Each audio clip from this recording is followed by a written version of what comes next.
ازيكم عاملين ايه؟ النهارده هنتكلم عن اناتولي موسكفين.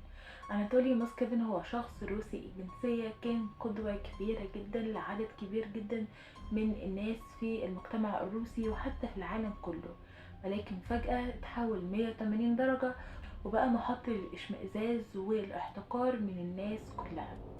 أناتولي موسكفين هو شخص كان بيدرس التاريخ وكان بارع جدا في دراسته، وكان متقدم ومتميز فيها جدا لدرجة ان هو كان مؤرخ كبير جدا في روسيا. ده غير ان هو كان بيحب اللغات وكان بيتعلم لغات كتيرة جدا، ده غير ان هو كان بيتكلم 13 لغة بطريقة جيدة جدا وبطلاقة. ولكن بقى تالت حاجة هي اللي خلتنا النهاردة نعمل الفيديو ده. أناتولي كان شخص بيحب علم المقابر، وكان عنده معلومات كبيرة جدا خاصة بعلم المقابر، وكان بيخلي أي حد محتاج أي معلومة في علم المقابر، أو أي حد عايز يعرف أي معلومة عن تاريخ عيلة، عن تاريخ المقابر بتاعت العيلة دي، كان بيروح لأناتولي وكان بيفيده وكان بيديله المعلومات اللي هو محتاجها. ده لدرجة ان الجهات الامنية او اي قضية كان ليها علاقة بالمقابر، كانوا الجهات الامنية في روسيا بيروحوا لاناتولي علشان يقدر ان هو يديهم المعلومات اللي محتاجها ويقدر ان هو يفيدهم.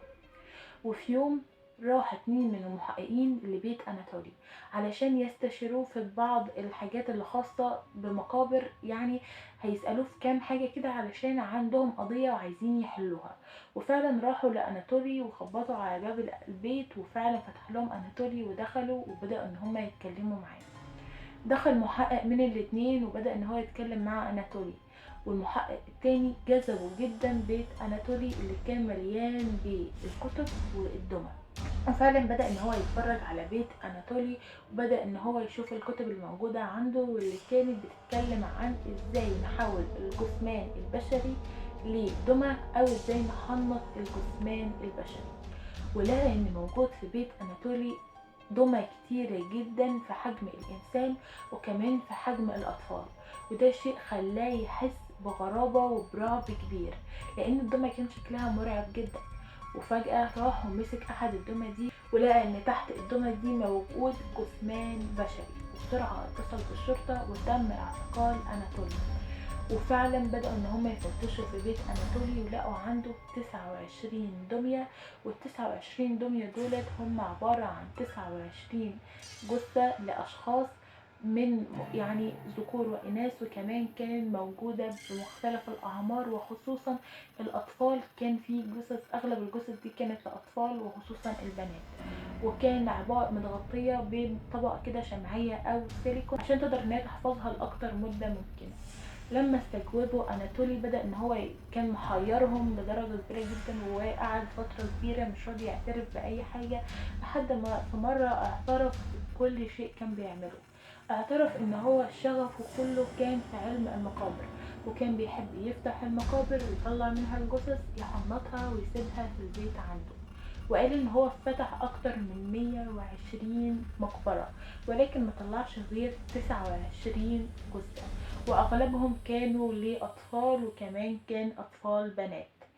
قال أناتولي إن هو كان بياخد الجثث دي وكان بيعمل لها عملية تحنيط، وكان بيحط جوه الجثمان دي بيحط أجهزة كده صغيرة اللي بتبقى في العرايس اللعبة تخليها تتكلم تغني، علشان يحس إن في حد عايش معاه في البيت، يعني شخص متخلف وشخص ما عندوش أي نوع من أنواع الرحمة.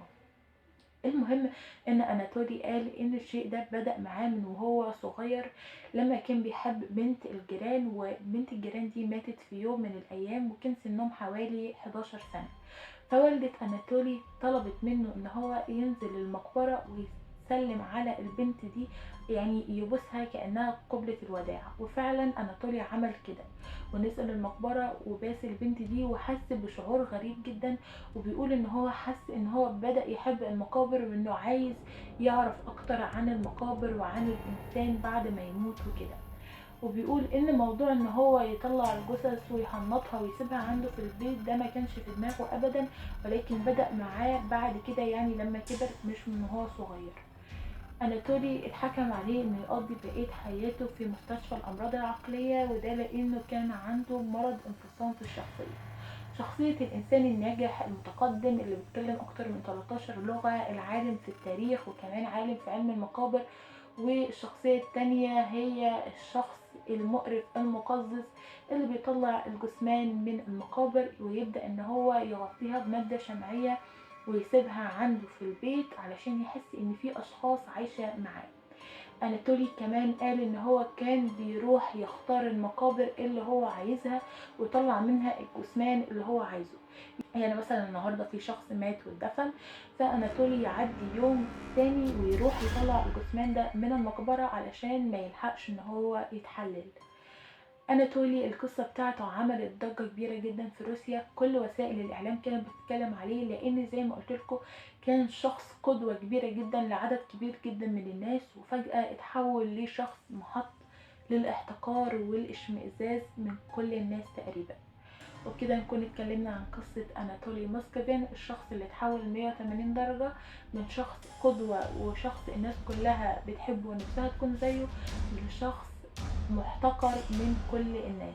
وده علمنا ان احنا ما نحكمش على شخص من اول نظرة او من ان احنا نشوف شخص يعني متعلم وشخص عنده عدد كبير قوي من المعلومات ومش عارف ايه ننبهر بشخصية الناس من الظاهر، لكن لازم ان احنا نعرف الاشخاص اللي قدامنا، لان اشخاص كتير عندهم خبايا واسرار ممكن ان الاسرار دي لو اتكشفت تخلينا نحتقرهم بقية حياتنا.